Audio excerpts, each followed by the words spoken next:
We continue to consider the name of our God, the name that God gave to himself, claims for himself, namely Yahweh. I want to take a look at a familiar passage. We've heard it quoted.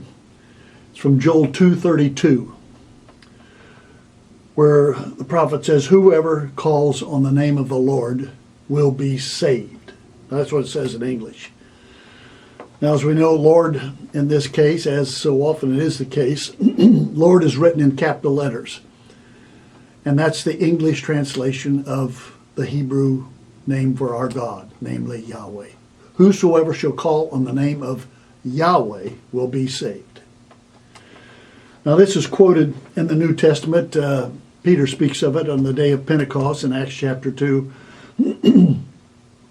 Paul speaks of it in Romans chapter 10, in verse 13, in this famous passage of Romans 9 through 11, where God gives the definitive last word with regard to the Jews and with regard to Israel. This passage from Joel 2 is quoted. Whosoever shall call upon the name of Yahweh shall be saved. But just the preceding verses there, Romans 9, 10 and 11, or Romans 10, 9 and 10, it says this, and these are critical verses. It says, if you confess with your mouth Jesus as, in the English says Lord, but in the context it's obviously referring to Jesus as Yahweh. If you confess Jesus as Yahweh, and you believe in your heart that God raised him from the dead, you will be saved. That's a pretty simple statement.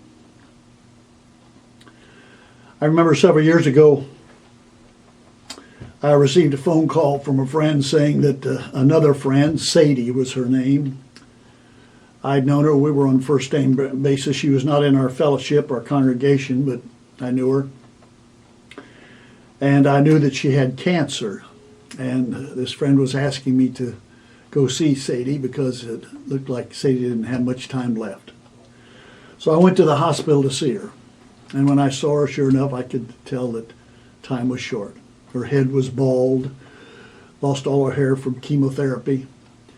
She was barely conscious, her eyes were open.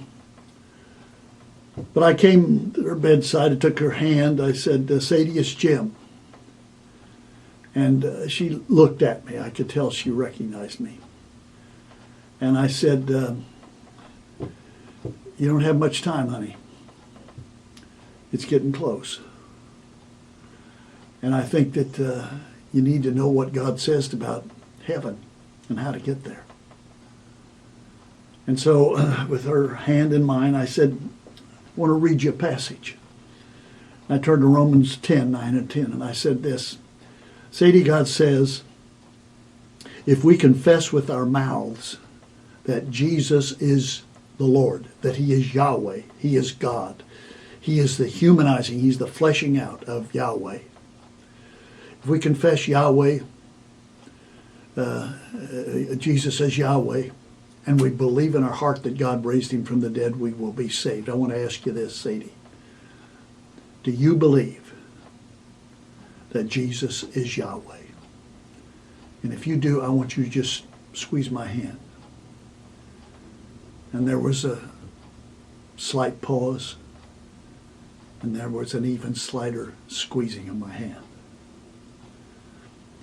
And I said, Sadie, do you believe that God raised him from the dead, that he died in our place, that we might receive pardon and forgiveness for all our sins, and that he rose again from the dead? Do you believe that God raised him from the dead?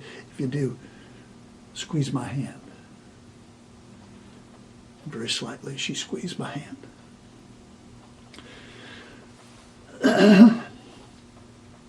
And I said, Sadie, God says you're saved. To be absent from your body is to be present with the Lord. Let's not make it more difficult than it is. You've done what's necessary. You're going to be in heaven. And I think God is saying to us, says to me, says to you, exactly what he has said to Sadie and how she responded. if we confess with our mouths that Jesus is Yahweh and believe in our hearts that God raised him from the dead, we will be saved. And that's the truth.